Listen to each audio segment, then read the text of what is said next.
Good evening, everyone. It's nice to see such a great turnout on this beautiful evening and to see so many friends and familiar faces and a few new folks in the room as well.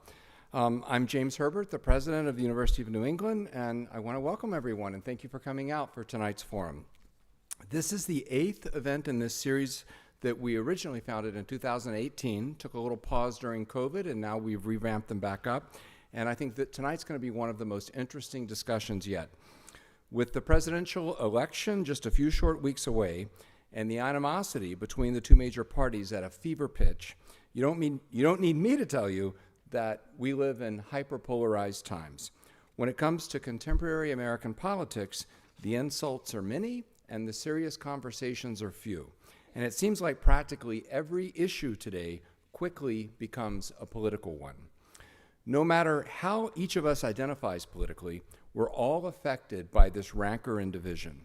Political discourse increasingly occurs through highly partisan cable TV channels, or worse yet, through social media platforms in which algorithms surround each of us with those with whom we're already disposed to agree, and which paint caricatures of those who see things differently. This extreme sorting, combined with the decrease in face-to-face conversation, fuels acrimony and bitterness. We see our interlocutors not merely as incorrect, but as stupid or even evil. We react either by lashing out or retreating into self-censorship. And as a result, the divisions that rack our society have only grown deeper. In short, we've largely lost the art of civil discourse with those who think differently from us. Here at UNE, we're committed to doing our part to reverse this trend. We're committed to fostering robust discourse on difficult topics from a perspective of intellectual humility, curiosity, and civility. We pursue this goal through a variety of programs that together comprise our Marketplace of Ideas initiative. And one of these programs is the President's Forum. Each of these forums consists of a moderated discussion that allows us to take a deep dive into an important topic from various angles. Along the way, we model how to engage in productive discourse. Tonight's conversation draws our attention to important issues regarding the state of American politics. Brothers Hyrum and Verlan Lewis have written a really thought-provoking book titled The Myth of Left and Right that questions the very existence of the political spectrum in the U.S. as we commonly understand it. I'm going to stop short of saying very much about their thesis so they can explain it in their own words shortly. I have to tell you, I've read the book and it's absolutely fascinating, and there's copies for sale back there in the corner.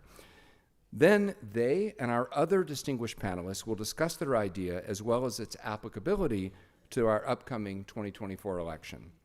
Hopefully, by the end of tonight, we'll understand the upcoming election on a deeper level and will have been introduced to some new ways of thinking and talking about politics that are less polarizing. The Lewis brothers are joined on stage tonight by Bryan, Caplan, and Robin Hanson, both of whom are celebrated economics professors at George Mason University. So, first of all, please join me in welcoming these distinguished panelists.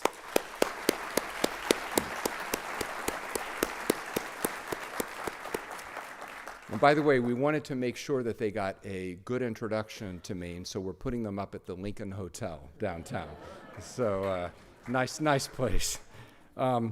Serving as the moderator of tonight's discussion is UNE Assistant Provost for Diversity, Equity, and Inclusion, Shannon Zlotkowski. I'm sorry, Shannon. I try. I always mess it up, but I'm getting there.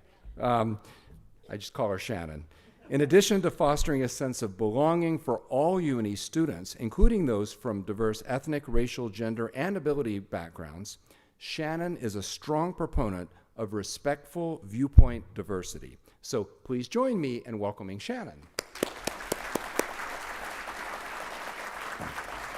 In addition to my heartfelt appreciation to these 5 individuals, I'd also like to thank the UNE students, faculty, and professional staff and trustees in attendance, as well as members of our wider community. I'm also grateful to the many people at UNE, including members of my leadership team, and the offices of communications, conference services, facilities, all of whom help work together to make this event possible. And I'd like to offer a special welcome to members of the UNE Board of Trustees who are with us this evening. Thank you all for joining us and for all you do for UNE. And I'd like to thank those who have committed to supporting the President's Forum project, including my friends Ford and Karen Reike and Tim and Marnie Black. I also want to give you all an early heads up. This is great news that we just finalized about 3-4 hours ago, literally hot off the press, about our next forum event, which will take place on Thursday, February 13th. So please mark your calendars, Thursday, February 13th, 2025. In the spirit of continuing the focus on the theme of the wrought state of our contemporary politics, we'll bring the discussion directly to higher education. We'll be exploring the supposed liberal bias among faculty and professional staff on college campuses, examining whether such a liberal bias actually exists or not, and if so, whether or not it's a problem. We have 4 fascinating panelists confirmed for that forum as well. So mark your calendars for February 13th, and stay tuned for official announcements about that project. As for the format of tonight's event, we'll begin with Shannon saying a few words to introduce each panelist. The Lewis brothers then will briefly explain their thesis, and then we'll move on to a moderated conversation. Finally, we'll engage you, our audience, in a question and answer session with our experts. And I remind you there should be no interrupting of the speakers until that time. And when we get to the Q&A, the expectation is that your questions will remain on topic and, of course, be respectful. So without further ado, let's begin. Shannon, turn it over to you. Thank you, President Herbert. First, I would like to echo my gratitude for everybody who put this event together. I'd like to give a special thank you to Josh Behegian. I don't know where Josh. Thank you, Josh. He did an incredible job preparing me to moderate this topic and just planning this event in general. Thank you, everybody, for being... Yes, Josh! Yes. And thank you, everybody, for being here, folks in person, online. I hear we may have Provost Mahin and Dr. Cameron Wake, who are in Iceland right now. They were going to try to stay awake to watch this, and I know we've got some other folks watching online, so welcome. A very special welcome to the students who are here. There were some students who came through our Burgers and Ballots event last week from Professor Duff's class, and I think some of them were going to come tonight. I also have my brand new DEI fellows over here and over there, so thank you all for coming. So I will start by saying what an absolute honor it is to be moderating this topic. I was talking with our esteemed panelists earlier and saying that, you know, when James called to ask if I would moderate, I was so excited because I don't often get to take a deep dive into this particular topic. Certainly diversity, equity, inclusion touches a lot of things in politics, but it's been delightful to really go down some rabbit holes. So I'm so excited for this conversation. Thank you to this community for showing up. You all consistently show up, and when I say community, I mean our students, our employees. We have wives and husbands of employees here. We have community members. It really is quite a testament to how much you all care about what's happening in this world and here at UNE. So thank you for being here. So those of you who know me know I always love to share quotes as a way to frame our time going forward. So I promise after this quote, I will introduce our panelists. So when I was thinking about how to open this forum, I thought about a story I heard on NPR about a few months ago. It was with host Juana Summers, and she was talking with Ketanji Brown Jackson, who was on the media tour because she had just released her book. And Summers asked Brown Jackson to talk about how she might reassure the public in this moment, in this political moment in our nation, about the credibility, the integrity of our government, of the courts, et cetera. And Brown Jackson replied, "It's because the people believe in the court and believe in the rule of law that people follow what the court decides. I guess I would just say more broadly that what we're seeing now in terms of criticisms and critiques are part of the democratic process. The court, in my view, is not above criticism or constraint. And in democratic constitutional republics, which is what we have, the people decide what the function and the structure of the government should be. So as we're listening to our panelists tonight, I invite you to think about what you think the structure of our government, our democratic republic, should be. And I can assure you that we will all be thinking very deeply about what that means after we hear from our panelists. So I'm so excited to welcome Verlan, Hyrum, Bryan, and Robin, who will undoubtedly ignite conversation. And I hope that with our participatory audience, the questions from you, we really are able to dig very deeply into this topic and consider new ways of thinking about politics that are perhaps more accurate and less polarizing. So Verlan Lewis is the Sterling Professor of Constitutional Studies at Utah Valley University. Hyrum Lewis is Professor of History at Brigham Young University-Idaho, and was previously a visiting scholar at Stanford University. The Lewis brothers, as President Herbert mentioned, co-authored the provocative book, The Myth of Left and Right, How the Political Spectrum Misleads and Harms America. They will share their thesis that left-right ideologies are just bundles of unrelated political positions connected by nothing other than a group. Bryan Caplan is a professor of economics at George Mason University. His book, The Myth of the Rational Voter, Why Democracies Make Bad Choices, was named Best Political Book of 2008 by the New York Times. And Robin Hanson, to my right, is an associate professor of economics at George Mason University. He is the author of The Elephant in the Brain, The Hidden Motives of Everyday Life, and several other books. Lots of books between the folks on this stage. Bryan and Robin will maintain that there still exists a coherent ideological distinction between the progressive and conservative movements. So first, I will ask you, Verlan and Hyrum, to start the conversation by outlining your thesis. I will then ask that you both offer your reactions to their thesis. As the conversation continues, please keep your remarks at a practical level. There are some folks in the room who are very familiar with political theory. For some, this might be the first time they're really thinking about it. We look forward to exploring both points of agreement and disagreement, and in particular, as they pertain to the election that's coming up. So we'll start with you all. Hey, well, thank you so much for having us. Thanks to UNE and President Herbert, and a deep thanks to Bryan and Robin. It's so nice of them to be here, and they've become good friends, and so I'm very appreciative of their presence here. So let me just summarize our thesis very simply. We're making our thesis has 3 points. First, there's more than one issue in politics. Second, a spectrum can only model one issue.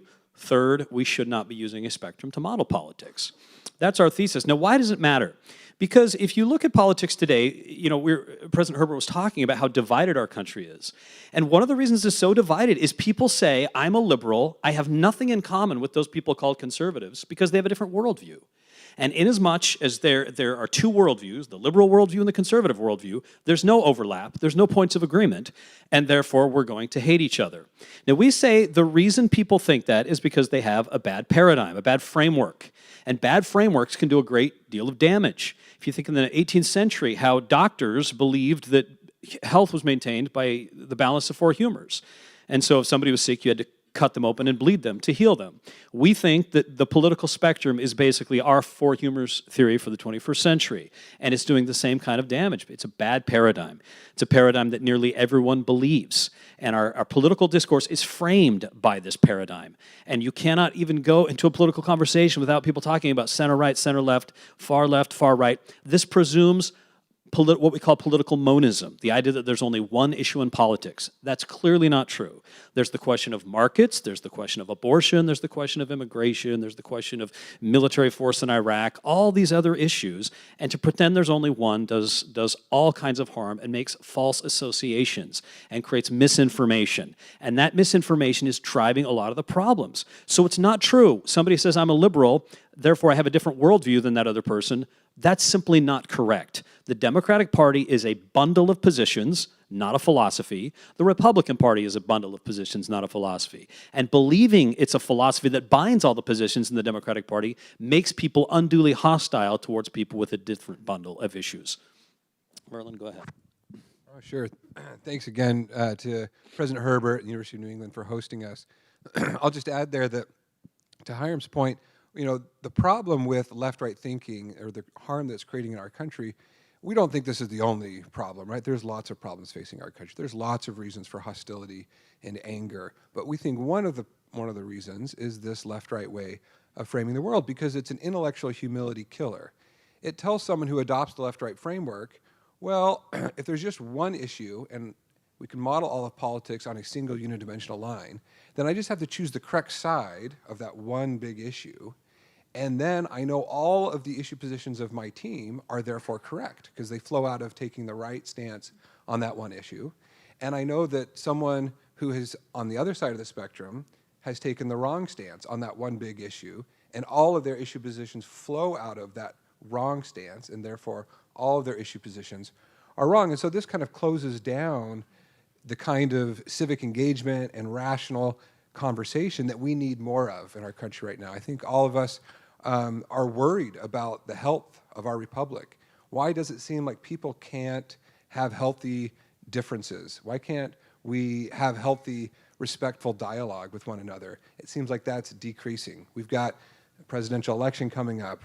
Why is it that people are increasingly unwilling to accept the outcomes of elections? Or, you've got Thanksgiving coming up. Why is it that there's so much more rancor around the Thanksgiving table when the topic of politics comes up?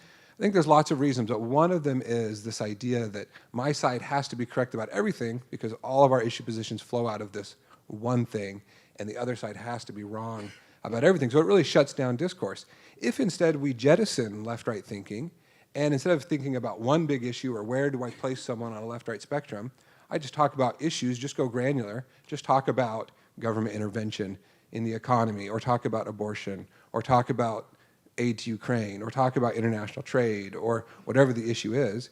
Each person that I interact with, I'm going to think of this person as, look, this person is going to take some issue positions with which I agree, and some issue positions with which I disagree. That's going to be true of every single person that I meet on the streets, and I want to hear what their ideas are. And I realize that I might be wrong about some things. I'd like to hear the best arguments from them, and I might change my mind. But when we adopt the left-right blinders, then I think it really decreases our ability to have that kind of productive civil discourse with each other. Thank you. We will certainly build off that in a little bit. All right, Robin or Brian, who's going to go first?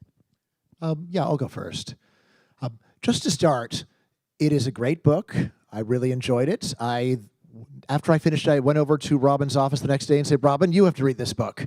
So what I'm not going to tell you is the book is totally wrong, because it's not totally wrong. In fact, it's mostly right.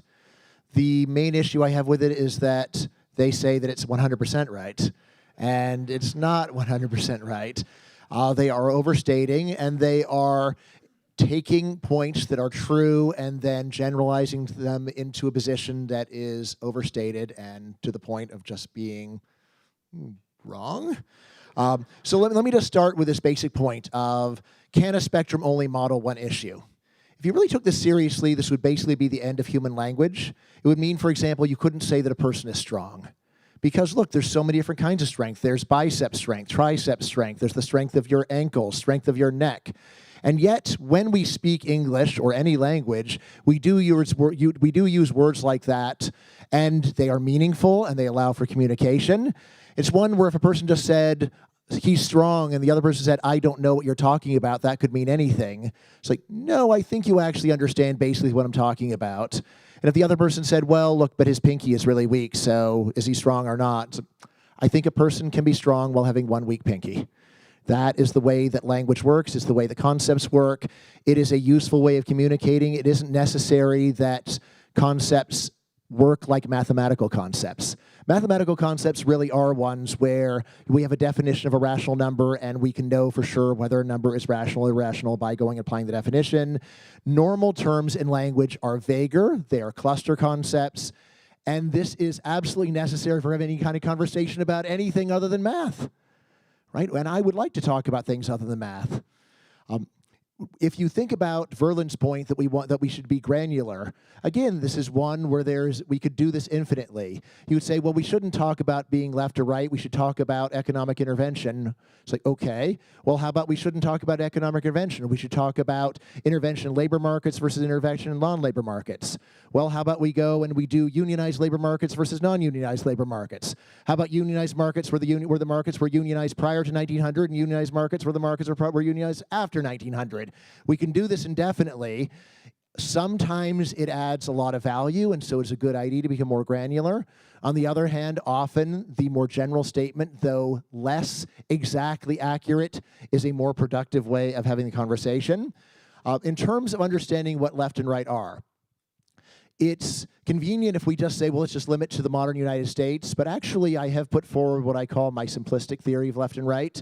And for that I said, I want to actually say what left-wing views for the last 200 years anyway have in common, because that's around the time that we started using these concepts of left versus right and what right-wing views have in common. When I wrote this, I said, first of all, I'm not going to be able to make this a concept that has mathematical precision. The Lewis brothers are correct. There is no definition that will fit 100% of all people who say they're left-wing, and there's no definition that will fit 100% of all people who say they're right-wing.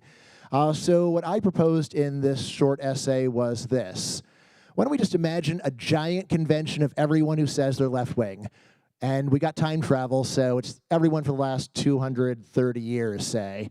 All right, and that means we've got Joe Biden, we got Joseph Stalin, we've got Robespierre, we've got Franklin Roosevelt, we've got Swedish Social Democrats, we've got Lyndon Johnson, we got all these people there at that convention. And then I say, imagine that they have to write a statement that 80% of them can agree on. Not 100, just 80. Right? And my story is those people will come up with a statement that 80% of them can agree on, because you can't please everybody, even if they all say they're left-wing. And I said, what is that statement going to consist in? And I say that the statement will consist in a bunch of complaints about markets. It won't be markets are terrible and must be abolished, because a lot of leftists wouldn't agree with that. But it's going to be a bunch of complaints about markets. Now, if we move over to the other time travel convention of everyone who self-identifies as right-wing, and there you're going to have who? Let's see, you'll have Ronald Reagan and Adolf Hitler and Mussolini and Donald Trump, right? And add in all these other figures. People are like, I don't want to be in the same room with them. Yeah, they didn't have a choice. It's a thought experiment, so they're just stuck together, right? And they have to go and hammer out a statement 80% of those people agree with. What I say is that statement is going to be a bunch of complaints about people in the first convention, right? So my slogan that I do like and I think is a good way of thinking about it is the left is anti-market, the right is anti-left. Again, if you say, but that doesn't describe me, it's like, it's not supposed to. It's just 80% accuracy. So I say this is the level of intellectual consistency that we've got. It's not a lot. So I agree with the Lewis brothers that there is a lot less intellectual consistency to these views than you might think. But at the same time, I still say there is something going through it in the same sense that we talk about a person being strong or a person being easily bored or whatever. Anything that we would say there's still enough substance to make it useful. They're perfectly correct that there's a large social element, which is also true for almost every other kind of ideas. If you were to say, what defines all Aristotelians? Well, a lot of it is hanging out with other Aristotelians. Just those are their friends, those are their buddies, right? But at the same time, there's still some intellectual content to it. It's easy to go and overstate how intellectually defined idea systems are, and the Lewis brothers provide a very valuable service by pointing out the extent to which left versus right change in definition, their relative different times. Sometimes in one election, someone could be considered very right-wing for a view that would have been considered very left-wing. All of this is correct. I still say that there's something left, and it's worth knowing about that. And I think I'll just leave it at that for now. Thank you. Hello, everyone. So there's a disagreement here, and I will take a position on that, but I don't think that's what the interesting thing to talk about here is. So there is a deep and important insight, I think, that they're pointing to here, and then there's a question of how exactly to express it, and they've expressed it one way, and Brian is correctly picking nits with that expression, and Brian is right that if you took a data set of all the positions that everybody's ever taken and have a label left versus right, could we do a factor analysis to find a factor that was most correlated with that? We could. And it would have some content. And there is this favorite game that I've played before, trying to guess what is the essence of that residual correlation that we can find in this label left versus right over time and space. Bryan has a plausible candidate. I might consider others, but I don't think arguing with that is really the interesting thing here. The interesting thing here is the key observation that whatever it is, it accounts for far less of the variance than people tend to believe. Most people think that there's some factor that explains left versus right, that explains a much, much larger fraction of the variation in opinion than it actually does. And that's true, and that's the interesting question. Why are we so blind to this one fact about our beliefs and attitudes to politics? Where does it come from, and then what does it apply about how we can relate to politics? So the suggestion they have, which I think is right, is that tribalism is what makes us blind here. What does that mean? It's the idea that we want to join and have a group that's our group. We want to feel attached to it. We want to show loyalty to it. And so we want some way to conceive of that group such that we can be proud of it and embrace it and,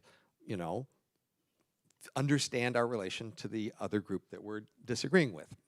So I spent a year or so ago studying the sacred, and Emile Durkheim had this famous, I think roughly correct concept that the social function of the sacred is to bind groups together by seeing something the same. And in a sense, that's what we do with politics. We bind ourselves together by thinking we see something the same, and that something we think we see is whatever this left-right thing is, and that's what plausibly makes us think there's a thing we see there. When a group of people is bound together by seeing the sacred tree, the key idea is we are the people who get the sacred tree, why it's so great, and other people don't get that, and that's why you and me are bound together and have this deep connection, because we get the tree. And in that context, it doesn't really matter what the tree is. It doesn't matter whether it has any significance or function at all. The function in our lives is that we together feel bound together by our shared understanding of the sacred tree.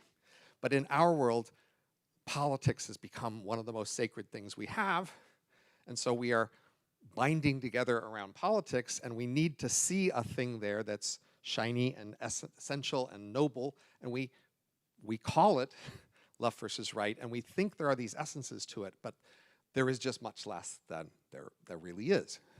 So if that's the truth, then that's the obstacle to seeing this. That is, so I have this book, The Elephant in the Brain, as she mentioned, which is, the subtitle is Hidden Motives in Everyday Life, where there's all these ways in our lives that we are blind to the functions of things in our lives and our motives, because most of the hidden motives are social motives that we don't want to see. And here in Left versus Right, there is this key social motive of wanting to bind together in groups and not wanting to see that that's what we're doing, but we're thinking, no, this is about politics. So to get back to politics, they were presenting the usual point of view, which is the point of politics is to adopt policy. And so we should all study the different possible policies and have an opinion about it and discuss it together, and then elect candidates who support our favorite policies, and then we'll have elected candidates who implement the good policies, and we'll have a better country. And that's the standard story about what politics is for. And it's just not true for most people in their hearts. What politics is for most people is to show their loyalty to their associates about they're bound with them and they are loyal to them. And that's what we successfully do. Right? But now once you see that, now the question is, well, it's not that easy. That is, people really want something sacred. It's important to them. This is the sacred thing in our society. Telling them that isn't going to make them let go of that. What else can you offer them? As you know, religion was once a more sacred thing and politics less, but now religion is less, politics more. What can we offer instead? My best suggestion, which isn't very good, it's the thing, though, that this community here is united around. Many of us have a sense of inquiry as sacred. The intellectual inquiry into topics, including policy, is sacred to us, and it's more sacred than the need to align ourselves with one side or another of the political spectrum. If enough of us can identify more with that sacred goal, identity, framing, priority, then maybe that's the umbrella in which we could try to understand the other side in politics, try to engage them, etc.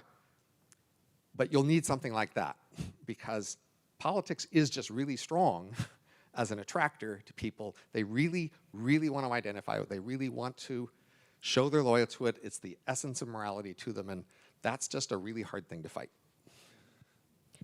Wonderful start. I have about 87 follow-up questions, but I'll start with one. So we have a party that's also independent. To Lewis Brothers, how do you find the kind of people who are independent voters fit into your thesis or not fit into your thesis? Yeah, sure. Happy to talk about that. And I'll begin by saying just, again, what a pleasure it is to be on stage with Bryan and Robin. They're the kind of interlocutors that you wish for as a scholar. They're just genuinely interested in the ideas and getting things right and willing to change their minds. And they are very brilliant and intelligent and get right to the heart of a lot of these questions. And that's a great question from Shannon. So I think the way that what we're arguing for in our book, how it relates to parties and independents and Republicans and Democrats, is a metaphor that we often use, maybe I'll share it here, is instead of thinking about politics in terms of a left-right spectrum, where you just have the single line and you can place everyone, okay, you're far right, center left, far left. Instead of doing that, what if we thought about our two parties as baskets? So think of grocery baskets, right? You go to the grocery store and you want to buy your groceries for the week, and you go up and down the aisle and you pick, your 45 items, whatever it is, off the shelves, and you take it to the checkout, and you check out and you want to take those 45 issues home, those 45 items home with you for the week. But instead of doing that, suppose you showed up at the grocery store and the doors were locked, and the grocery store employees just met you out front with two baskets, a red basket and a blue basket. And they said, sorry, you can't go in and choose your groceries, but we have pre-selected two baskets from which you can choose. Well, that's kind of like a two-party system, right? Neither party is going to have everything that you want. You can't go in and choose exactly what you want. It's Democrats or Republicans. You go to the voting booth, you got to pull the lever for one or the other, right? That's kind of like our two-party system. Now, what a rational person would do is if they showed up at the grocery store and saw the red basket and the blue basket on offer, they would actually dig through and look at, well, what's actually in this red basket? What's actually in this blue basket? And they would say, look, neither basket has everything that I wanted. Each basket has some stuff I want, some stuff I don't. I'm going to choose the basket that has more of the stuff that I want than the other one. That would be like voting for a political party. Neither party has everything I want. I'm going to choose the one that's got more of the stuff I want than the other one. And I'm also knowing that over time, what's in each basket is constantly flipping back and forth, right? So the apples going from basket red to basket blue, the bananas go from blue to red, the Twinkies go from blue to red, the kale goes from red to blue and back and forth. Every election, what's in each basket is always changing. Well, that's kind of like our political parties. The stances that our parties are always taking on the issues is constantly changing, right? 1 minute, the Republican Party is in favor of free trade. The next is against free trade, and vice versa for the Democrats, right? At one time, the blue team is more in favor of free speech, and then it becomes the red team that's more in favor of free speech. You can go through every single issue. There's no issue that at one time it wasn't held by the Republican Party and flipped to the other side all throughout American history. They're always going back and forth.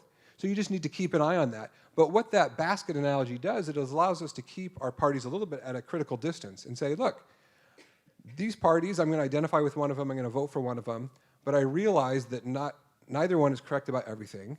And as the items in each basket change from election to election, I might change which party I support and which one I don't. What would be irrational or delusional is to go up to the red and blue basket and say, aha, everything in this basket is what I wanted in the first place. And everything in that basket I hated anyway, so I'm going to take this basket. That would be telling yourself a lie. But that's what we do with left-right thinking. We say, aha, this party that's on my side of the spectrum is correct about everything, because it's all the issue positions bound together by being correct on this one big issue, and everything in the other party is wrong about everything. I think that creates a lot of the divisiveness and hostility and anger, and that causes people to be less willing to abide by the outcomes of elections. It causes people to be less committed to constitutional government. They're less committed to the separation of powers, federalism, the rule of law, because politics now is no longer about, well, each party has some stuff I like, some stuff I don't, and I can work with the other party. Now it's no, this party has to win at all costs, and I have to defeat this other party. So what about independence? Well, you might not like either basket, right? Maybe more and more of us are feeling that way, especially with this presidential election. I think that's fine. We do have a variety of smaller baskets that are on offer at the grocery store, but they're not very popular. But I think independents can be important because they're the ones who say, look, neither party is correct about everything, and I'm willing to change my affiliation from election to election as the candidates change, as their issue positions change, and I think they can be a force for causing the parties to promote better candidates, to nominate better candidates, and to put forward better positions. But the more and more people that say, no, this party's right about everything, that party's wrong about everything, then their party can get away with anything, because no matter what their party does, they will justify it. No matter who their party nominates, they will justify that candidate. And so it allows the parties to get away with murder. It allows them to put forward terrible candidates and to adopt horrible policy positions knowing that you won't leave. In fact, it's almost a test of your loyalty, to go back to Robin's point. How willing are you to get on board with the tribe, even though they're doing this crazy thing? Show your loyalty to the team. That's the way left-right thinking causes us to think. Yeah, and so Verlan's using the metaphor of baskets. Brian was using the metaphor of, like strong versus weak. We're not saying that spectra are always bad. There are areas of life that are unidimensional. The temperature is unidimensional. There's hotter and there's colder. And using a spectrum to model more hot versus less hot, or shorter and taller, that's useful. What we're saying is that politics is multidimensional, and therefore it's not useful to pretend it has one dimension. So, Brian's saying it's anti-market versus anti-left, but there's so many more issues than markets. If I know somebody's a radical pro-abortion advocate, people will say they're on the far left. They don't say, well, gee, I don't know their view on markets, so I guess I can't tell if they're left or right. No, they call them far left because they say abortion is far left. Immigration, if somebody wants more open immigration, if somebody is anti-vax, oh, they're right-wing. There's other issues besides markets out there. Politics is multidimensional. So yes, there are some things in life, like strength, that despite all the complications, it is useful to look at it in terms of a spectrum, but then there's other dimensions that aren't because they're too complicated and too multidimensional. For instance, medicine is a better example. If you went into the doctor and the doctor put you on a medical spectrum, you'd run for your life, literally. That doctor's going to kill you. And if the doctor said, well, over here we have broken legs and cancer and kidney failure, and over here we have infections and rib bruises and rashes, and look, you have a broken leg, so I'm going to give you chemotherapy, that would be crazy, because those things don't go together. And there's things in politics that don't go together. And pretending they do go together is not helpful. Now, can we extract one medical thing and put it on a spectrum? Sure. We can say more and less infections. That's useful. But there's more things than just infections in medicine. And pretending there's only one thing and lumping unlike things together doesn't work. And furthermore, the idea that, the left has always been anti-market is simply not true. Brian mentioned people who are anti-market, but he ignored all those people throughout history who have been left-wing and are extremely pro-market. Thomas Jefferson, left-wing. Every left-winger claims Thomas Jefferson is one of their heroes. Absolutely pro-market. He said that government is best which governs least. During the 1830s, Andrew Jackson, I was just reading Arthur Schlesinger Jr.'s wonderful book, The Age of Jackson. The radicals, the people on the far left, according to Schlesinger, were all these loco-focus who were pro-market radicals. Abraham Lincoln, every progressive I know claims Abraham Lincoln was a progressive like me. He was on the left. He was a radical fighting for social justice. What was he trying to do? Bring free markets to labor, to stop the compelled labor and make labor free. He was a radical free market advocate when it came to labor. This is pro-market. So we're overlooking to say that the left is anti-market. And furthermore, Brian says the left is anti-market, the right is anti-left. Already we have two dimensions. Anti-market, pro-market is one. Anti-left, pro-left is another. Those two different dimensions. So we're dealing with lots of dimensions in politics, not just one, and it's not useful in multidimensional domains to use a spectrum. So it is useful when we're talking about height, it is useful to talk about strength, it is useful to talk about one-dimensional things, but politics is not one of those domains of life. Thank you. Brian, do you want to respond? Sure. So I think you should pay very close attention to what Hyrum is doing. So first of all, he says, right, sometimes there's something that literally is just one-dimensional, like a thermometer. All right, great. I think we can all agree on that one. But then notice that he says strength is like that, but strength is not like that because there are many different kinds of strength. There's strength of the arms, strength of the neck, strength of the legs, and it seems like he is okay with that one. All right, and then the question is, all right, if you're okay with going and squeezing a multidimensional thing onto one dimension because it's useful, then why not squeeze other multidimensional things onto one dimension because that too is useful? And then it is just a question of, well, how useful is it? And I'm totally on board with saying left versus right is a lot less useful than strong versus weak because there is a lot more variation and there are a lot more things that don't fit. I mean, let me put it this way. Why do social scientists use statistics? Because we don't have any laws that actually work perfectly. That's why we do statistics. You do statistics when you know you can't actually fit the data perfectly to any model, and so you say, let's try to get the model that fits least imperfectly, and that's why I think there is something useful here. Now, by the way, so Hyrum is the only historian here. I'm not an historian, but I do have a great interest in history. One thing that I don't think that I quite realized that I learned from reading their book is that even the words left and right were not really used in U.S. politics until right around the time of the Russian Revolution. So anytime that we hear about Jefferson or Lincoln being left or right, that is people from often over 100 years later going and trying to go and force these labels onto people from an earlier period, generally with a very strong motivational agenda. Like, at least until recently, almost everyone wanted Abraham Lincoln on their side. And so, yeah, people are going to be going and conscripting these poor, hapless historical figures onto one side or another when they possibly just don't fit, right? Or another possibility is both sides will do it and one is right, but we really need to look closely at this. Now, going through Hyrum's book, if you go and read my actual written exchange with him, Hyrum is the historian, but there are a number of times when I think that he at least greatly oversimplifies the history. So, for example, he has a piece on how the second George W. Bush, was extremely anti-market. And I did just go and look at a lot of different measures of this, and I didn't see it at all. Right now, you may say that he did some anti-market things, but yeah, that's relative to a base rate where almost every politician is going to do a lot of anti-market things. We've got to go and compare it to what is normal. And so, yes, I don't think that really fits. Now, all of this, just to be clear, so much of what they're saying is correct. Right? So I don't want to lose sight of that. The way that I explained it in our conversations is I think you're about 85% right. Now, the charming answer I got from them is no, 100. Right? I don't think it's 100. Look, I mean, going back to that basket example, if you were to say, look, the blue baskets generally just have a lot more vegan stuff in it, and that's relevant. So it's like if I don't have time to sort through the basket, but I know I like meat, then I'm not getting the blue basket. Right? So in a way, again, like if you were to say that the predictions are imperfect and some blue baskets have beef in them and some red baskets have kale in them, it's like, yeah, you're totally right, and people say otherwise, don't know what they're talking about. But still, when someone says, all right, but there are a number of statistical patterns comparing the two of them, and while you're right that the patterns are much weaker than most people would have you believe, the patterns are still there, and it's something worth knowing, and people are not completely crazy to think that there's some inner logic to these views. I mean, you know, by the way, and I think often it's also the case, while sometimes it really is just an historical accident that two different views are marked as left or right, like if you do imagine trying to explain to a Martian why abortion and opposition, or so being like being pro-choice and being anti-death penalty, explain to a Martian why those logically go together. And I think it's really hard. All right, it's like, well, yeah, like the Martian's not going to be convinced by your story.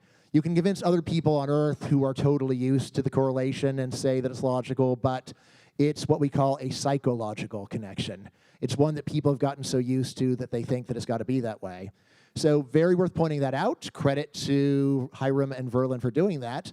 I think it's also worth pointing out that sometimes there are things that people say, there was no way of logically predicting this, and yet if you actually know more facts, actually it wasn't so surprising.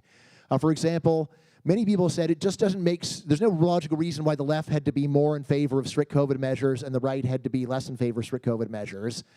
So I do regularly read The Nation magazine, which, if you'll forgive me, is probably the most eminent left-wing magazine in the country. Anyway, so what I noticed with them is that about a month before strict COVID measures were in place, they were practically jumping for joy. It's like, why? Because wage slavery will be ended, people will at least temporarily suspended, people get paid their salary by the government to not do their job anymore. All we're shutting down is this consumer culture, which is of little worth anyway. And just reading it, it's like, that, it really does make sense that people who actually have some resentment of the idea that you got to go and get a job to make money if you want to get stuff would be more in favor of strict COVID measures. And on the other hand, people who have a great appreciation of being able to go and participate in the consumer economy would think the other way. So I think that was one that actually was not so random once you really understand what's going on. So it's worth pointing that sometimes there is an inner logic that if you go and are patient and listen, and you can find it, which does not mean that there are not cases of the opposite. I totally grant that, but let us be careful before we say that a fact is a fact. So you heard a recommendation over here to have an analytical or emotional distance from this problem you're thinking about, not just jump in emotionally. And I just want to highlight the issue of what is the purpose of the choice you're making. If you are in fact at a grocery store looking to take food home, then you do want to pay attention to a lot of the subtleties of the particular items in the package. If you are a doctor looking to get a diagnosis, you will want to pay a lot of attention to the details. But what if what you want is a tribe and an identity? In that case, do you really want to go to a tribe and say, I sort of like a few more things about you guys than the other guys, so I'm going to join your tribe? That's not usually how you want to relate to a tribe, a family, a community. People want to be wholeheartedly supportive and embraced by a community, and therefore they need to simplify. They don't want there to be 1,000 communities they might join. So in game theory, I got my PhD in formal political theory, so there are standard analyses by which when we have coalitions trying to form groups to fight each other, there is a natural way in which it will end up with two main coalitions, because if you have smaller coalitions, they will lose out to bigger ones. And that's plausibly why we have two main coalitions in politics. And if you want to join a tribe and have an identity, then you want one of those two, and then it makes sense to pick a thing and embrace it fully, emotionally, with all your heart. And I bet that's what you do with religion. Yeah, those are great points. Thank you, Brian and Robin. So maybe I'll take up Brian's question, or Robin's question first about human beings are by nature tribal. They need to join tribes. That's exactly right. All of us have that need to belong. So I think our argument in the book is that there are healthier tribes and less healthy tribes. And so where do we channel that tribal aspect of human nature? And do we do it towards politics, or can we find healthier outlets for that need to belong? Yesterday, we were giving a book talk in Michigan, and after the event, a man came up to me and introduced himself, and we got to chatting, and I noticed he was wearing a Rotary pin. And it was clear to me, we started talking about Rotary, that was a really important part of his identity. That was a really important group that he belonged to, that he got a sense of identity and meaning from this service organization. And he talked about how they explicitly don't take political positions within their meetings, and they try to not endorse candidates or policy positions. And I thought that was a healthy tribe, that here's this group of people, they've all decided, look, we don't agree on everything, we don't all belong to the same church, we don't all vote for the same political party, but we all care about community service and making our community better. What a great tribe to be a part of, right? I think those are the kinds of organizations that we would want to steer that need to belong toward. So I think it's a really important point that Robin raised. I think Brian also raises a really important point about usefulness. Of course, as human beings, we have to have frameworks to navigate the world in which we live. We have to use words like strong, that could, of course, be much more multidimensional than just single-dimensional, but it's a useful word. It communicates some things. And I think what Brian is saying is, well, left and right has some use because, although not perfectly, to a certain extent, if you tell me someone's left-wing or right-wing, okay, I have a pretty good idea what their stance is on abortion or taxes or aid to Ukraine, right? a decent idea. It might not be perfect, but better than flipping a coin. I have a good chance of guessing their position on these issues if I know that they identify with left wing or right wing. I think that's true and can have some usefulness, but our argument is, well, are there other ways of thinking about politics or other frameworks that could be more useful than the one we have right now? And I think the basket framework that we've talked about could be a more useful way to think about. What if, instead of saying, oh, he's a left-winger or she's a right-winger, what if I just said, oh, he's a Democrat or she's a Republican? Now, I have communicated, I think, the same kind of useful information that Brian wanted to communicate, which is, oh, that person belongs to this particular social group, and I have some information about my guess about what positions they take on a variety of issues. But notice that I have not implied something which is false. I have not implied that their stance on abortion, being pro-life, has to go together as a matter of philosophical coherence with their views on tax cuts or on trade protectionism or on aid to Ukraine or the Iraq War or whatever else, right? So I have not implied something false, and so by using the left-right language, I have implied that, well, there's just one line, there's just one issue, and all the issues are bound together. So I've implied something that's sending false information, whereas if I just use a partisan label, Republican, Democrat, team red, team blue, I'm, I think, still communicating the useful information that Brian wants to communicate by using those terms left or right without maybe bringing in some of that baggage. That would be my argument. Yeah, and maybe if I could just chime in here, so Brian's point about, we're just overstating things, 85% correct. I think maybe we're talking past each other. What do we mean by 100%? 100% what? So basically, what political scientists have to explain, and this does require explanation, is that if I meet somebody and I know that they're in favor of tax cuts, I can guess with better than normal accuracy what their view on abortion is. How do you explain that? Why that correlation when these two things seem to be totally unrelated? Why would abortion and tax cuts have a correlation? Why do we see that correlation? Now, the standard view is, well, they must be related at a deep level. There must be some philosophical conservative worldview that makes somebody who likes tax cuts also want to restrict abortion. They must be connected by some conservatism, right? That's the view. Our claim is no, there is no conservatism connecting them. There's simply social conformity connecting them. So when we say 100%, we're not saying that nobody is principled. We're not saying that nobody is philosophical in politics. We're not saying that everything is tribal and everything we believe is just social cues. We don't believe that. What we are saying is the connections between those unrelated issues are 100% social. That's what we mean by 100%. So most people think it's conservatism that connects all these things that we call conservative. Anti-abortion, anti-immigration, for tax cuts, for Donald Trump, for the Iraq War, against the Ukraine War. All this constellation of things must be a conservatism. We're saying no, it's conservatism that is 100% tribal, that the connective tissue between those issues doesn't exist. There's 0% connective tissue.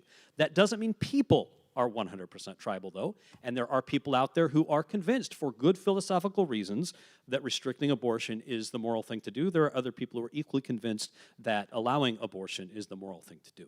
So I just don't want us to be misunderstood here. What we mean by the social theory is what we're explaining here is the correlation. We say the correlation between the unrelated issues is what is 100% tribal, just for clarification.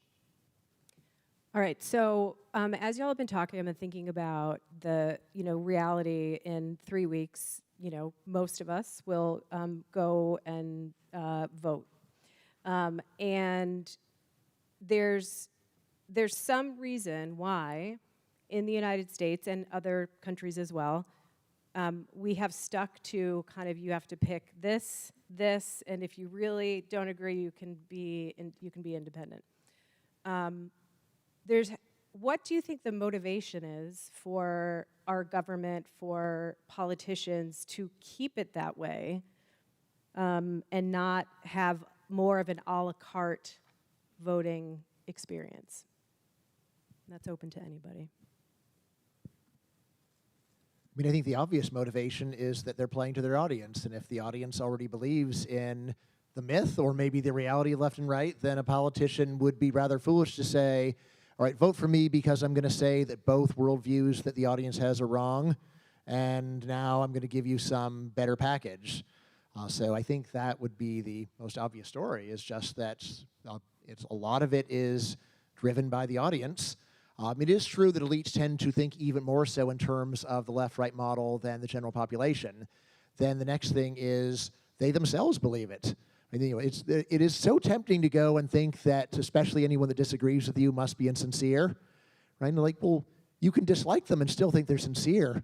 We have a word for a terrible person who's super sincere, and that word is fanatic, which is like one of my favorite things to dismiss people as. It's very rare that I'm arguing with someone and I think they don't really mean what they're saying. It's more of like they're just unreasonable, but that's different. In political science, there are just standard game theory models that predict that in our sort of electoral system, you'll have two main parties. Median voter theorem is part of that analysis, and so that certainly explains why we have two main parties in the US. There are parliamentary systems that then give support for more parties, but even then they end up with a main coalition that, against opposing coalition, so even then there's a kind of main axis of binary of political difference. And maybe I could just chime in about how our theory comes to illuminate this, is,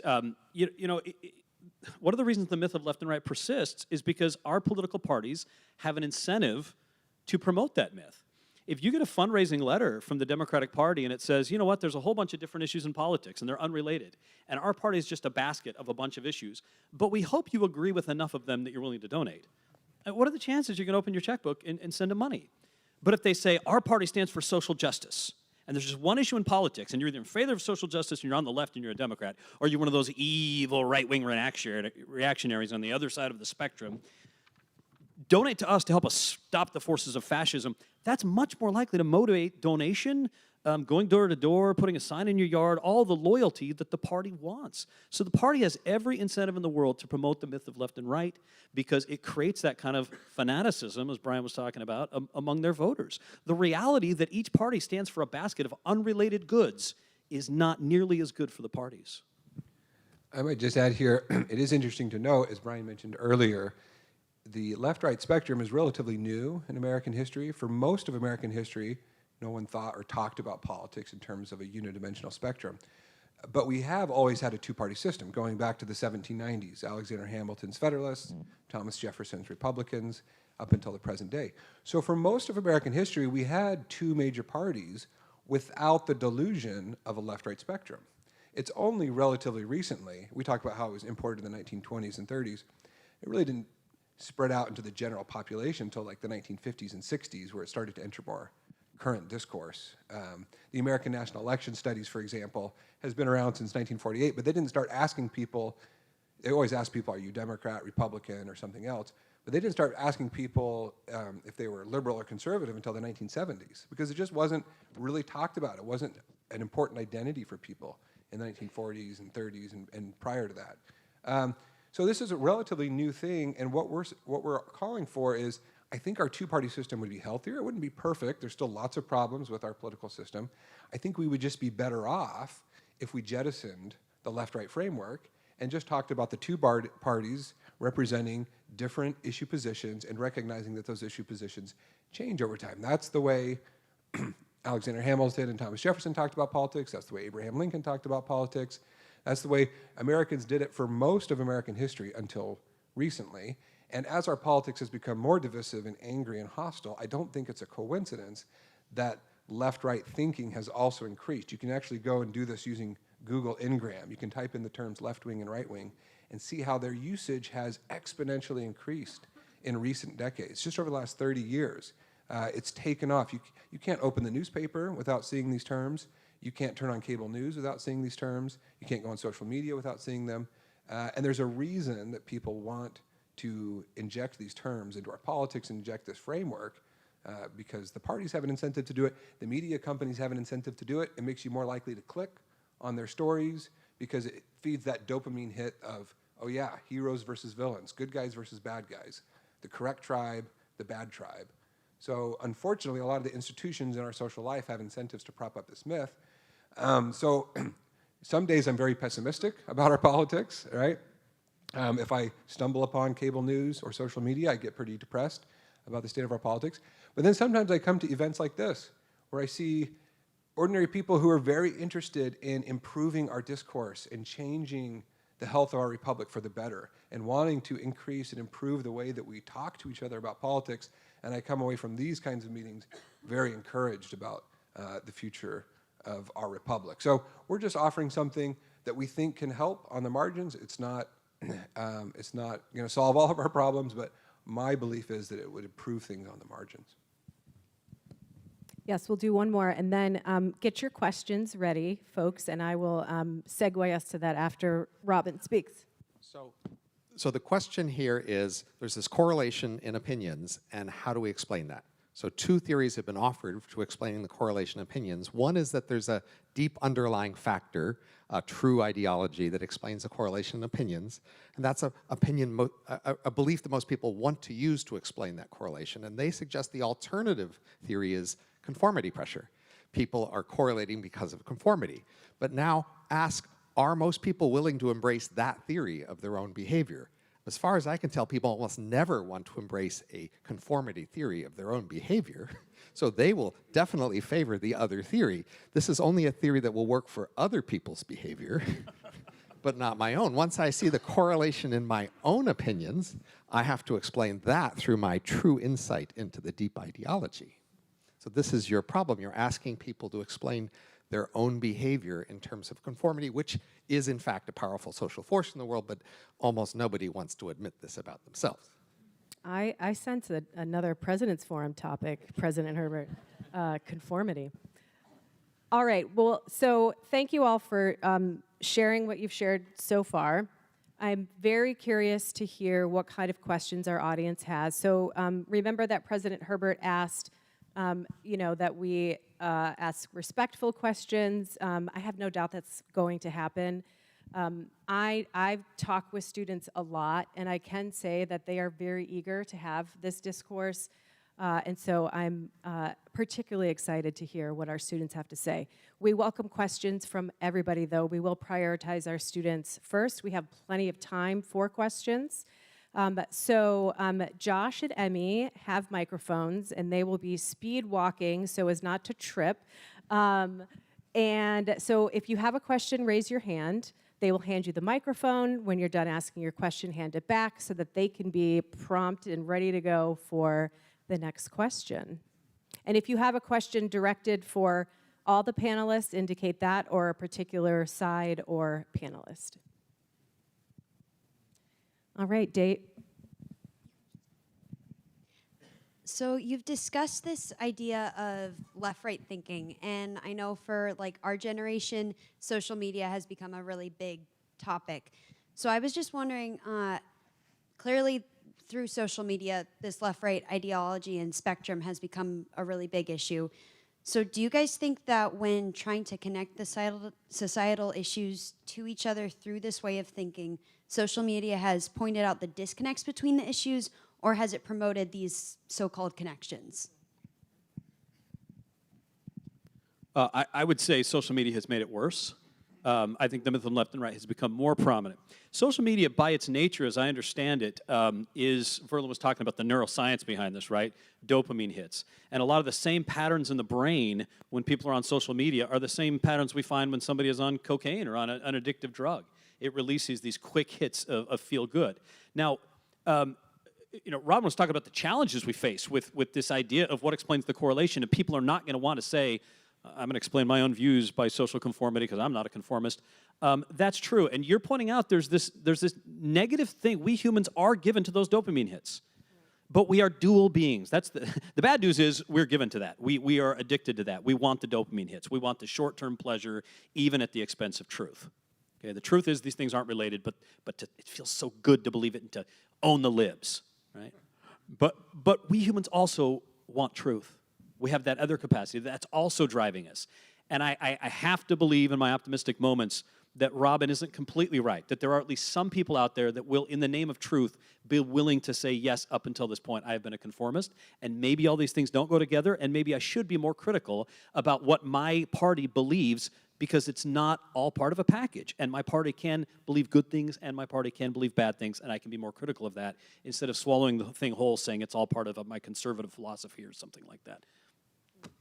Yeah, What else? and I would say it's very tempting to blame social media, but that would seem to predict that older people who use social media less would be less prone to left-right thinking, and I don't really think the evidence is there. I mean, the main thing I think you could really confidently say about what social media has done is that it has internationalized a lot of things that previously were country-specific. So there really are political parties around the world where they start talking about American issues that aren't even relevant to their country anymore because they got that on social media. That's one, so for example, in Australia, there's people who are really into guns, and it's like, we don't even have guns in Australia really, or barely, so but they go and they read American social media and then they get into it that way. But in terms of it being the most important force, it's very tempting to say so, but I think the evidence is a lot weaker than most people would think. All right, we ready for our next question? Our next question is going to be over here on your right. Thank you all. In Maine, I would say we're lucky enough to have ranked choice voting, and I'm wondering kind of what your thoughts are on ranked choice voting and if that's a tool to improve our politics. That's mainly useful when you have more than two options. And we're talking about when people are focused just on two options. So a world where there were 5 or 10 political parties, ranked choice voting would make a lot more sense. But part of the reason we don't have 10 parties is not just that we have a political system that encourages 2 main parties, but that we think in this left-right terms. It would probably make a big difference in primaries. So probably Trump would not have won with ranked choice voting in 2016. All right, I've got one question over here. Hi, this is a question posed to all the panelists. As respected members of the political science field and then experts within the topic of politics, how could you give suggestions or advice to young voters, whether high school or college students, who are looking to delve into politics, which is, as you talk about, a multitude and a complex, intricate sort of system? And how do you propose we go about it and shy away from our initial biases or these human instincts of going to tribes and delving into all areas and diversifying our political knowledge? Great question. Yeah, so first thing I just tell people, just calm down. Right, just calm down. Second thing I tell people is stop watching the news, because the news is extremely misleading, regardless of the partisanship of the news. I mean, think about this. Does it even make sense to say the news is a statistically accurate picture of the world? It's crazy. What do they do on the news? They find the worst things that happen on a planet of 8 billion people, and then they present them and insinuate that this is what's really going on Earth, when normally these are extreme outlier events that really prove next to nothing. Right, so once you calm down, stop paying attention to the news, then next step is, so take Econ 1. Econ 1 is a great course, and it really does change the way that people think about policies, changes just the whole framework for doing it. And then it's like, well, just econ? Well, I am an economist, but I am interdisciplinary. So yeah, I would say, take Intro Poli-Sci, another good course. Take world history. Right? World history is the best because you then get to understand like 4,000 years of human history and realize, wow, like the way things are today is totally unprecedented, pretty much. Like just what wars are fought over today is almost completely different from what they were fought over for 99% of human history. Now, wars are really basically about just national pride and very, very symbolic. In earlier times, you go and attack a country and you make them go and give you some valuable land. Now, you go and attack a country and make them give you some like worthless corner. It's like, well, that's ours, and we could put our flag there.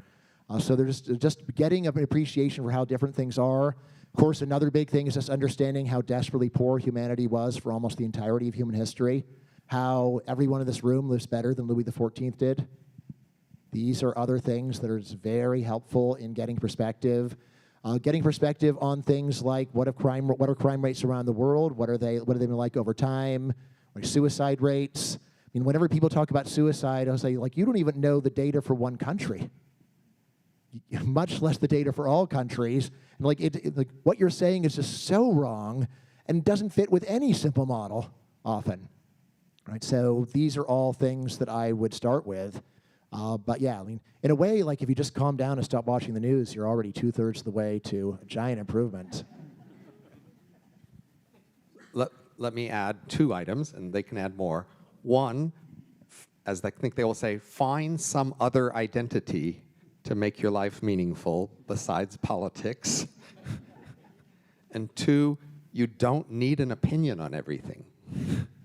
It's just okay to have topics where you don't have an opinion. You know, the world should specialize, division of labor. Each of us pick things we're good at and learn about that, and then believe other people on the other things. So find what you're going to specialize in the world, find meaning in helping the world through the thing you're going to be good at, and you don't have to have opinions on everything else. I agree with both of what's been said so far. A couple things I would add to that is, you know, as you get off social media and you disconnect from cable news, go talk to your neighbor. Go have face-to-face conversations with people in your community. I think part of the problem with our political discourse right now is we have these 2 warring tribes. People call themselves either left or right, and they spend all this time online, you know, lobbing online bombs at each other to these faceless enemies that they despise. People are more complicated and interesting than these very flat characters that you encounter in the online world or on Twitter or wherever else. Go have a face-to-face conversation, and you realize that every single person that you encounter, as you give up left-right thinking, is someone that you're going to agree with on some things and disagree with on some things. That's okay. That's being a human being. And have intellectual humility and say, I'd like to learn why you think that. Let's actually find out. And not to destroy them or jump in and say why they're wrong, but just, I genuinely want to know why you think your position on that position or another. As you do consume news, I do think it's important to read a variety of sources. So part of the problem, I think, of left-right thinking is if you think, okay, I'm on this side of the spectrum, so I'm, you know, if I'm on the left, then I'm going to watch MSNBC, and I'm only going to read the New York Times and the Washington Post, but I would never, you know, read the Wall Street Journal or the Washington Times.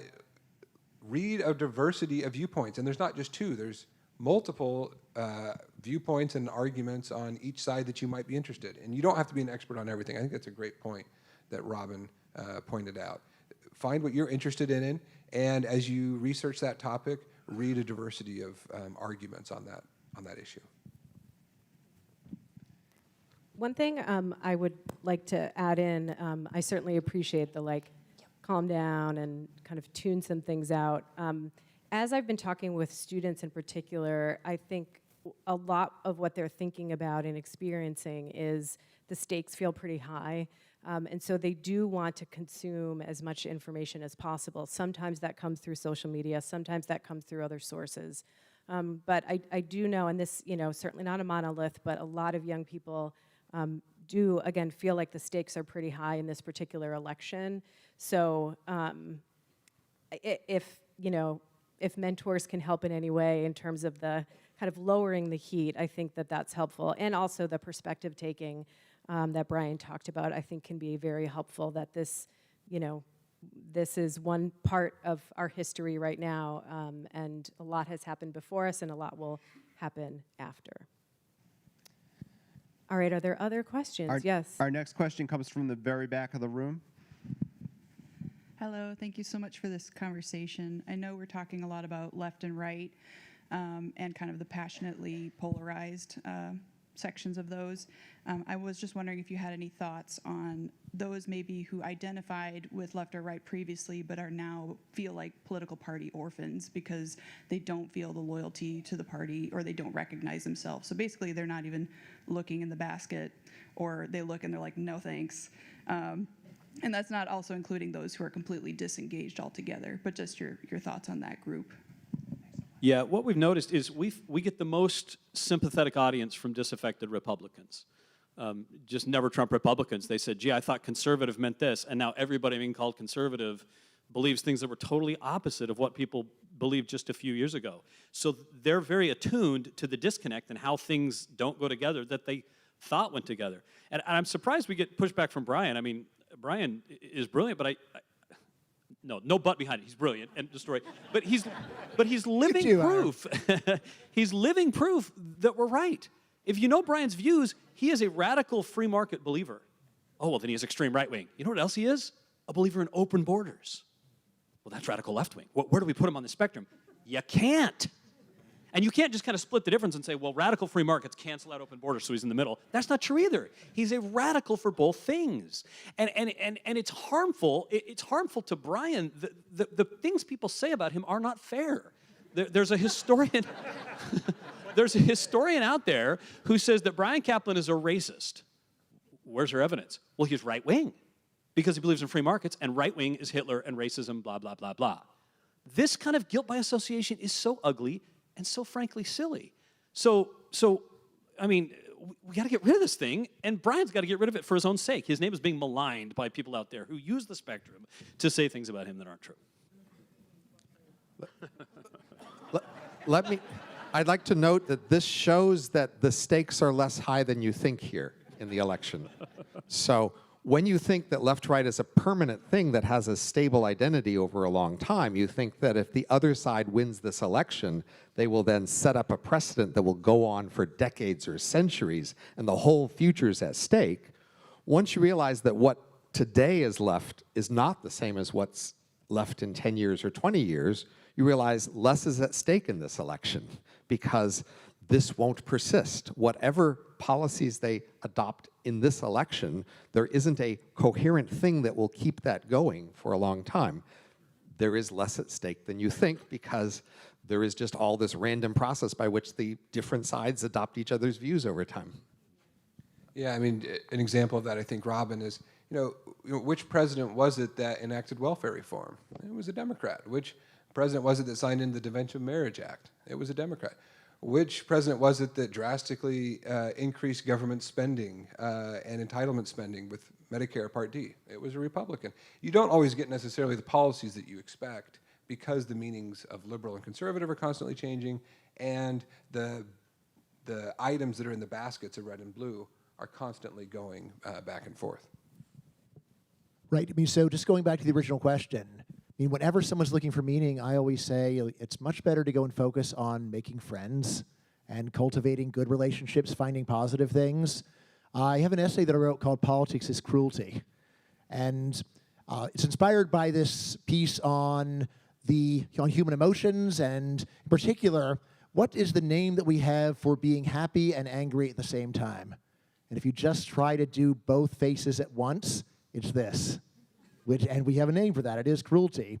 You'll see that it's almost impossible to find any major political view that just says, and everything will be wonderful and it's going to be great, and we'll all be friends. Instead, almost every political view combines some promises about a better world with an enemy, right? Someone to be angry at. And this is so much of what's going on in politics, is trying to actually cultivate cruelty. So I say, it's much more constructive for you as a person just to find people that you like. If you want to go and talk about ideas with people, and find people that are curious and actually want to have a conversation and don't just want to do groupthink. In that spirit, Hyrum, I really appreciate you standing up for me and trying to prevent me from being mistreated by others.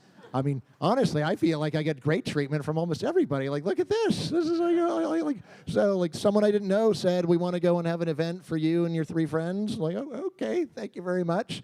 I mean, the main thing I would say is, you're right. I do have an interest in going and saying that your view is right, but I just think that it's not totally right. So I would rather just be correct and get treated unfairly as a result than be wrong and silence my enemies. All right, we've got a question over there. Great questions, by the way. 10 out of 10. First off, thank you. This has been a great talk. Not a field that I'm particularly well educated in, so it's been great to learn. My question, Verlan, going back to your basket analogy, people who run for office and even voters ourselves, we all have different biases and viewpoints. And how do you think to keep the analogy going, the people who are presenting both the red and blue basket, how do you think how they choose to go about that changes how voters pick and choose out of each basket? And how can we as voters, kind of like David mentioned, eliminate bias when starting to vote? Thank you. Yeah, great question. Thank you.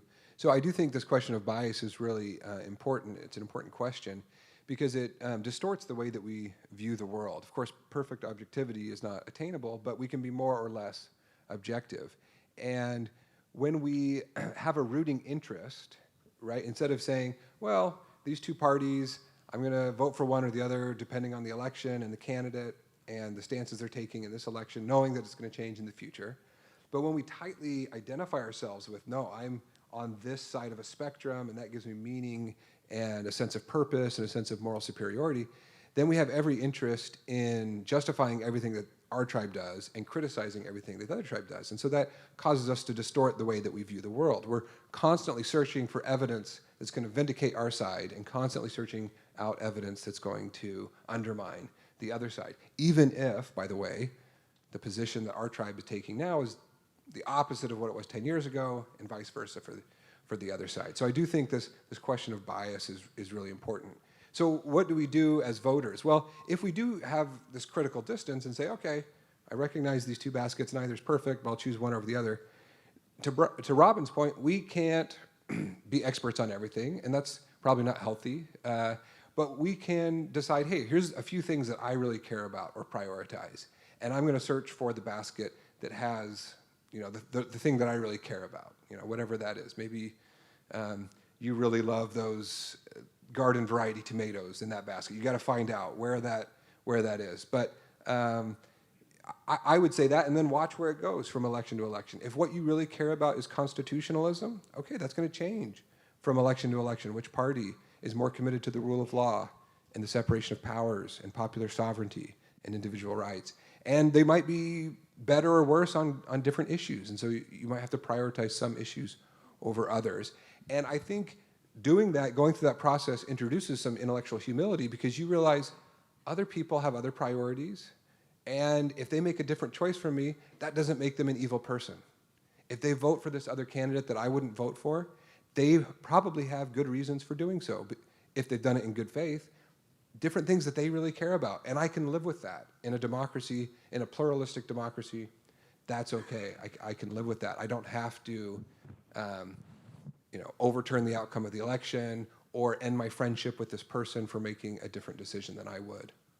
But Verlan, wait, isn't like the whole point of your thesis that most people don't have good reasons for their views? So, like, why would you be sitting around talking to people and saying, oh, they've got good reasons too? Isn't your whole theory? No, like, most people are crummy ideologues and, like, their views are terrible. Yeah, that's a good question, Brian.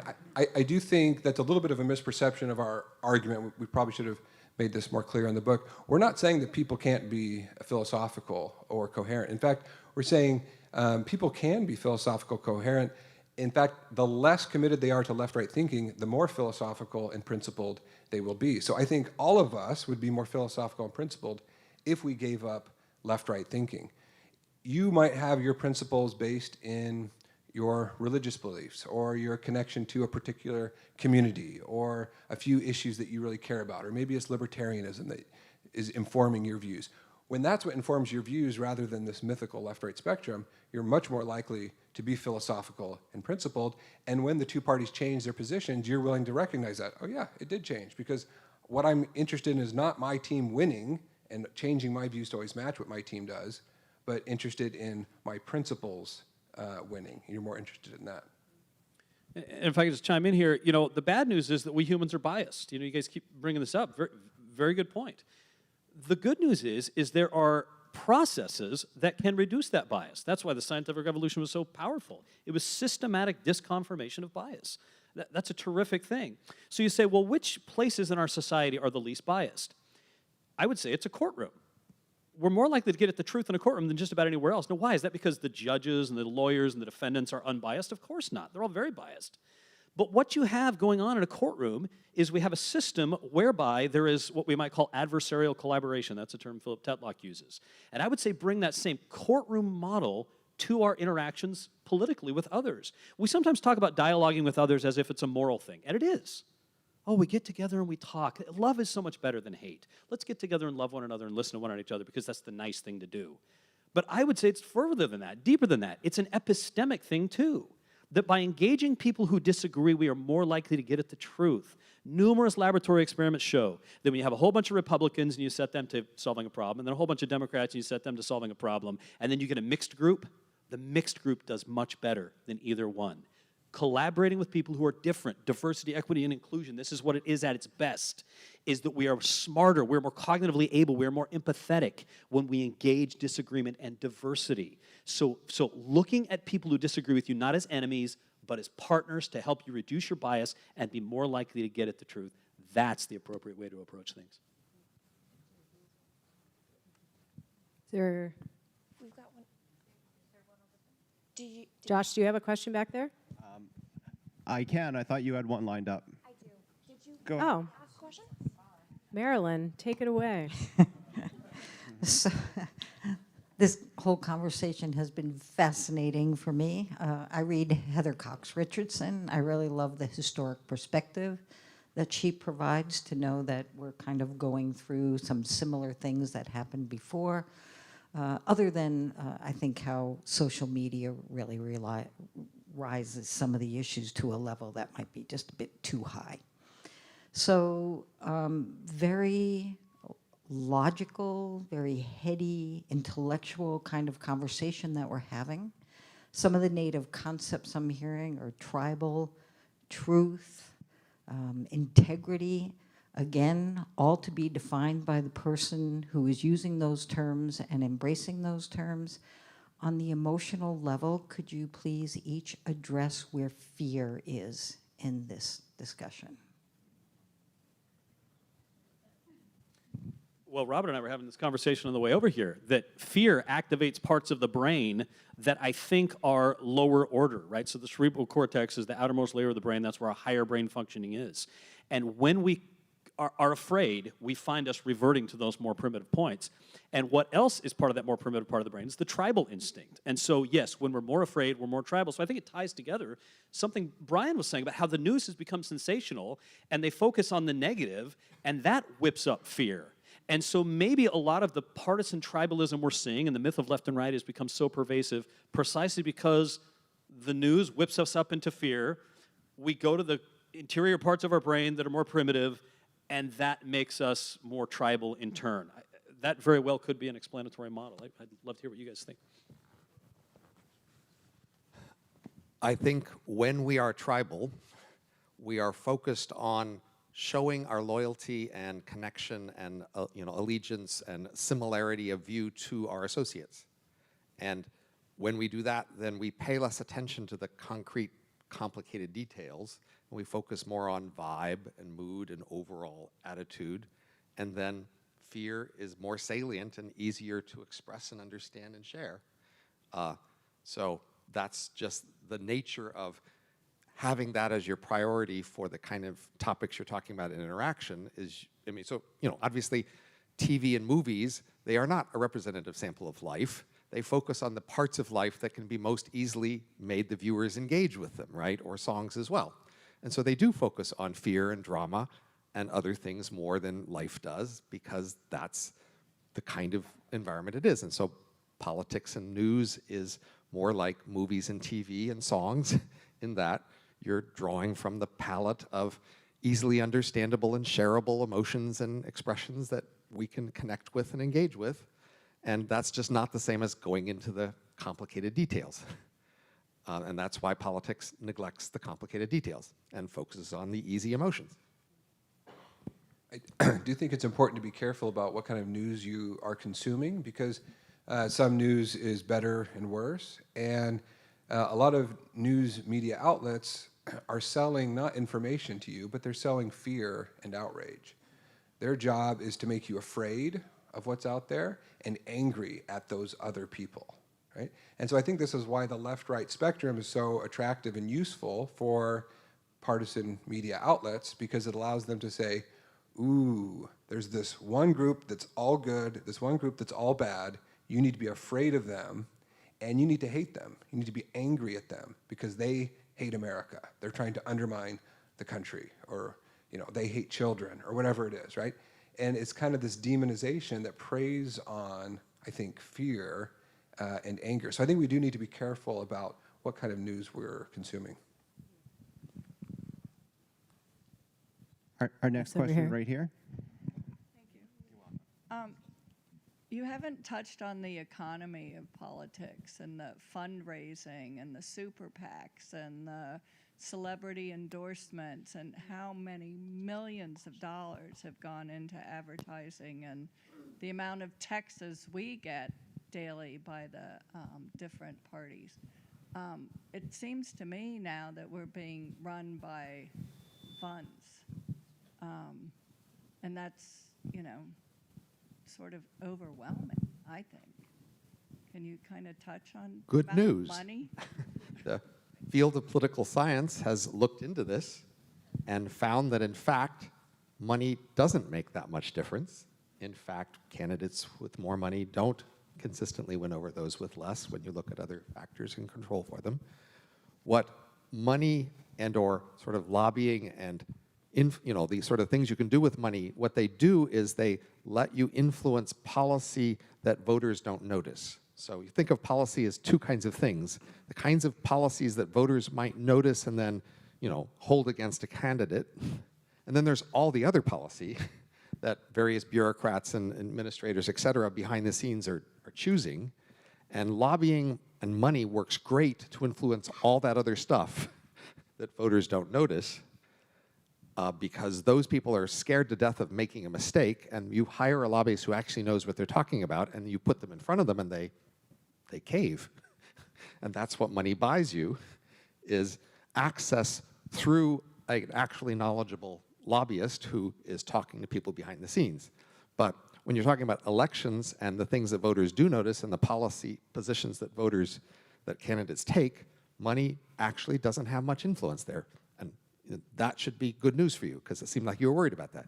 I mean, a simpler way of explaining what Robin is saying is, if you say, well, there's millions of dollars being spent, actually it's billions, about 50 billion the last time I checked the numbers. But divide that by the U.S. population, and we're just talking a bit over $100 per person per election, which is actually not very much money. Living around here, you might even recall spending that much for dinner at a restaurant. So, I mean, again, is $50 billion a lot? It would be a lot of money for me to have, but is it a lot for it to be spent on the politics of an entire country where the economy is like $20 trillion? Then it's not. In a way, it's very weird. Like, why isn't there a lot more money going in? And probably the best answer is that the politicians just aren't selling much that is very valuable. Like, just imagine that you had a pile of money and you went to Washington and said, who do I pay money to get rid of Social Security? It's like, yeah, there's nobody you can pay that money to get rid of Social Security. It's just way too popular. It's like, how about to cut it by 1%? Yeah, you can't even pay that money to cut it by 1%. It's just too popular. And then you may say, well, could I spend the money to get a subsidy for my bow and arrow factory in Utah?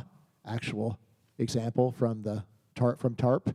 It's like, well, yeah, that you could probably pay some money to get, but it's going to be limited to like page 732 of a giant kilopage piece of legislation. It's not really that rich people can just go and throw their money around in Washington and get their way. And if you could, they'd be spending a lot more money, that's for sure. Yeah, and maybe just to add to that, I agree with both of what they said. If we do want to decrease the amount of money that's being spent on elections and campaigns, I think we could make the prize even less exciting, which is have government do less. If we didn't have the government creating bow and arrow factories in Utah, then subsidizing, then it would be less of a prize for lobbyists to throw money at. So I do think decentralizing power from Washington, D.C. to states and localities is one way to decrease the amount of money that's spent on national elections. I also think it's another way to improve our civic health, because if more and more decisions that affect your life are being made in Maine or in Portland or in your neighborhood rather than in Washington, D.C., it's more likely that those policies will be better suited to your particular interests and desires and needs rather than by some nameless bureaucrat who you've never met, who you don't know, who doesn't know what's going on here. So I do think scaling back what the national government does could be a benefit for our politics and our political discourse. Emmy, you have a question over there? I do have a question over here. Do you mind standing? Thanks. I'm not going to stand. So I'm going to lean into the basket analogy for a second. So I was down in Argentina in this little town north of Buenos Aires called Lucila. I guess it's a right-wing town because it's where a lot of the Nazis ended up. They arrested Eichmann there. And I went to the store with my friends, and they did this funny thing in this tiny little store in Lucilla where you didn't get to pick your own groceries. You went in there, and there was a grocery person who picked your groceries for you. You had a conversation with them about what you wanted, and this woman was about to help us, and my friend held me back. He's like, no, not her. We want that one. She's the good one. And he explained later, like, that one picks the worst onions. This one picks the best ones. And he waited for the good person. And that way of filling your basket strikes me as the most accurate one when it comes to how we form our public opinions. And that's basically what this book, The Nature and Origin of Mass Opinion by John Zoller, describes, right? We get these elite messages. We get some political expert, political entrepreneur, political leader has some ideas, and we like that one. And so we just wait to see what they're recommending today. You know, I remember when I first heard about something called a stem cell. I have no idea what a stem cell is. I couldn't tell you a thing about it, but everyone was talking about it. George Bush was against stem cells. Al Gore liked stem cells. And I was like, I like stem cells. I was like, obviously, stem cells are awesome. Let's use them all the time, because he's my grocery guy. And so, you know, anyway, that I just didn't hear that perspective, which I think of as like the Bible when it comes to how we form public opinions, being articulated. And then that perspective really like gets folded into this great book called, what is it, Democracy for Realists by Chris Aiken and Larry Bartels, where they talk about this folk theory of American democracy, or any democracy, this idea that there are citizens who have like preferences and they can be philosophical and rational, and democracy should collect their opinions up. And he's like, people have always believed in it. Political science has shown that it's always false. It's always false. And where they end up is closest, I think, to what Robin was talking about, which is what people are actually kind of good at, is having a sense of like, who's in my group, and then looking out for like, who's the political entrepreneurial leader that kind of stands for us best, right? And so that's what resonated with me most. And then I have a question about that, because we didn't talk about left-right so much in the 50s and the 60s. The National Election Survey didn't even ask about it, you pointed out. And there was this sense, there's this nostalgia for that. That was when America was great, and we're going to make it great again, maybe. If you look at the data, people at that time, they didn't see a big difference between the parties. If you ask them, you're like, you know, people were like, the parties are sort of the same. Nowadays, people see a huge difference between the parties because they're like, oh, those crazy liberals, oh, those horrible conservatives. The truth is the parties weren't that different then, right? They were both almost entirely white men. They were both pretty racist. The Democrats were more racist, but they were both pretty racist. Women's weren't represented much, and their interests weren't taken seriously. They both believed in kind of FDR big government, but one like really believed in it, one a little bit less. And then what's happened is new groups, you can call them tribes or groups or whatever you want, new voices have entered politics, right? Women have a serious role in politics now. We have a much more diverse country because immigration changed radically in the 1960s. We have black people couldn't vote basically in this country in the 50s. Now they can vote, they demand representation. And I just wonder to the extent that the change in the mix of groups that we hear in the political conversation is part of what has turned our political conversation so, you know, like angry and violent, etc. If the group theory is right, but the group theory also explains part of what's wrong. And certainly when one of the major parties has a candidate who, I guarantee you today, spent 2 hours demonizing people based on their group membership, right? These people poisoning our blood, etc. So anyway, I was just curious about hearing about more about the group perspective, but less, in a more complex way. Yeah, so when you talk about the transition from the 50s, you know, the 50s, you say, some people say they're a golden age. It's a mixed bag, right? There was good things, bad things. But the standard narrative in my profession is that in the 50s there was a consensus, a liberal consensus is what you were indicating with, you know, everybody basically agreed with the New Deal, and one party wanted to expand it a little more, and the other party was a little dragging their feet a little more, but there was basic agreement. And then the story is that along came Barry Goldwater and undid that consensus, and the Republican Party moved to the extreme right, and the Democrats moved to the extreme left.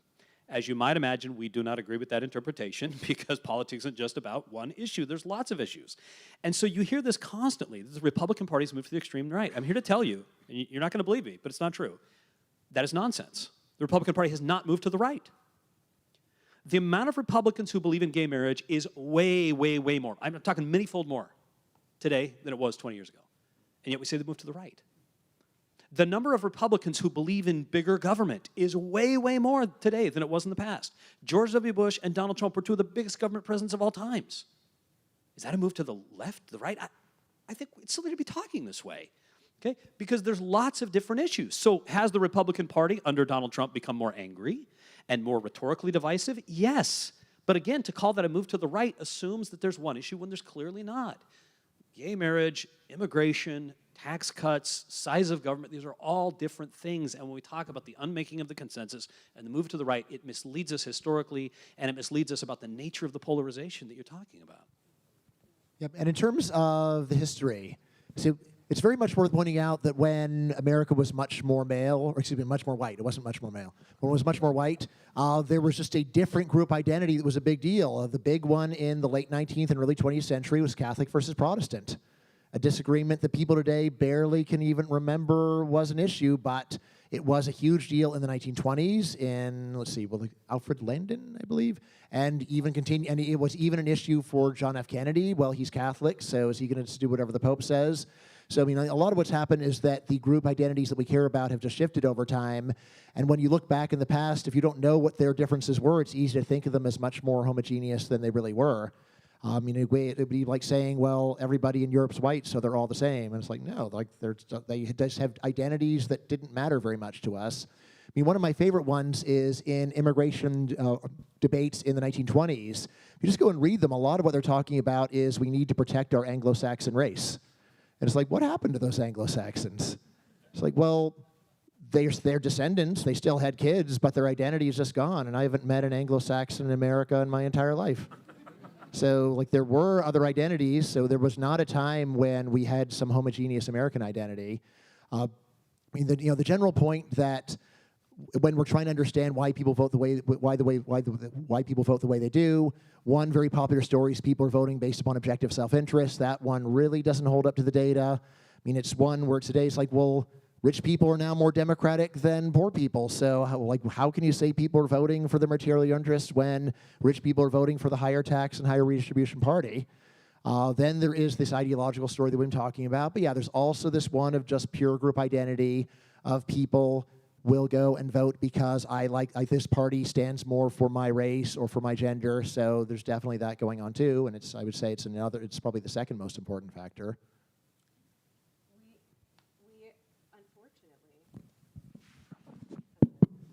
Oh my gosh, thank you, Robin.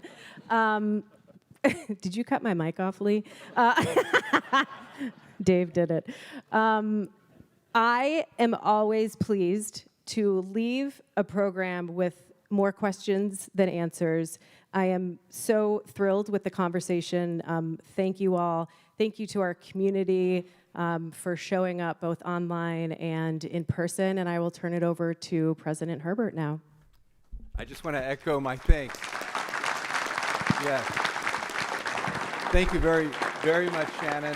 Thank all of you. This was fantastic. I learned a lot, and more importantly than what I learned is all the questions that it sparked that are swirling around in my head tonight. So unfortunately, I'm not going to be able to sleep because I'm going to be thinking about all of this stuff and pondering it. But thank you very much. And thank you all for coming. And please mark your calendars for February 13th for our next event. So thanks again.